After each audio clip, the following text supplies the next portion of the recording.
Hi friends, இது Monday morning vlog தான். காலையில் இட்லி வைக்கலான்ட்டு பிளான் பண்ணியிருந்தேன். அதான் நாள் நைட்டே இட்லிக்கு மாவு ஊற வச்சுட்டு 2 ஹவர்ஸ் கழித்து அரைச்சிட்டேன். அரைச்சதுக்கப்புறம் ஒவ்வொரு வாரமும் நைட்டு வச்சுட்டு மாவு உப்பி வருதான்ட்டு நிமிஷத்துக்கு நிமிஷம் ஓப்பன் பண்ணி பார்ப்பேன். காலையில் உப்பி வந்துடுச்சுன்னா அவ்வளோ ஹாப்பியாக இருக்கும்.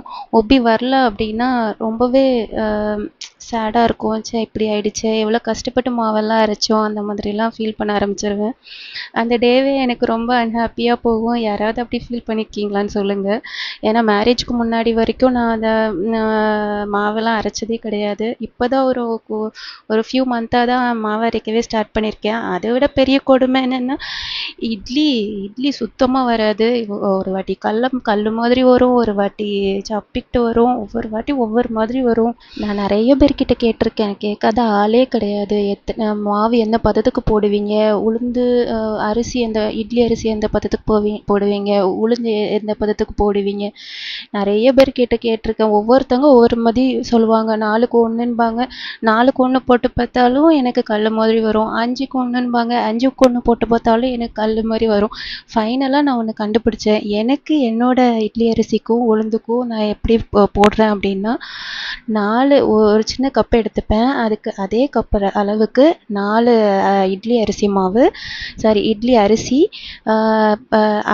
அதே கப்புக்கு உளுந்து வந்து ஒரு 1.5 போட்டோன்னா எனக்கு கரெக்டாக வருது. அதுதான் அந்த என்னோட இதுக்கு கரெக்டாக இருக்குது.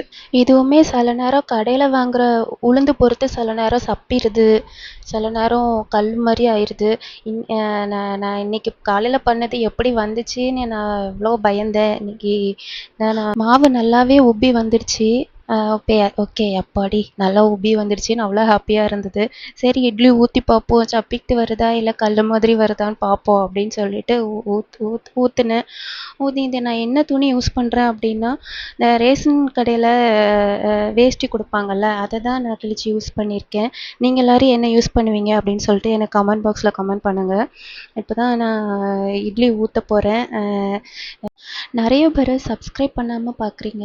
நீங்கள் சப்ஸ்கிரைப் பண்ணுறது தான் எங்களுக்கு பெரிய சப்போர்ட்டாக இருக்கும். உங்களுக்கு பிடிச்சிருந்துச்சுன்னா சப்ஸ்கிரைப் பண்ணி லைக் பண்ணி சப்போர்ட் பண்ணுங்கள். நீங்கள் லைக் பண்ணுற சப்ஸ்கிரைப் பண்ணுற ஒவ்வொரு இதுவுமே எங்களுக்கு ஒரு ஃபைனலாக பாதி இட்லி துணியில் தாங்க இருந்தது. கொஞ்சம் இட்லி தான் கையில் வந்தது. சரி, ஓகே, வந்ததையாவது நம்ம சாஃப்டாக இருக்கான்னு பார்ப்போம். ரொம்ப சாஃப்டாக வந்திருந்தது. ஆனால் சரி, ஓகே.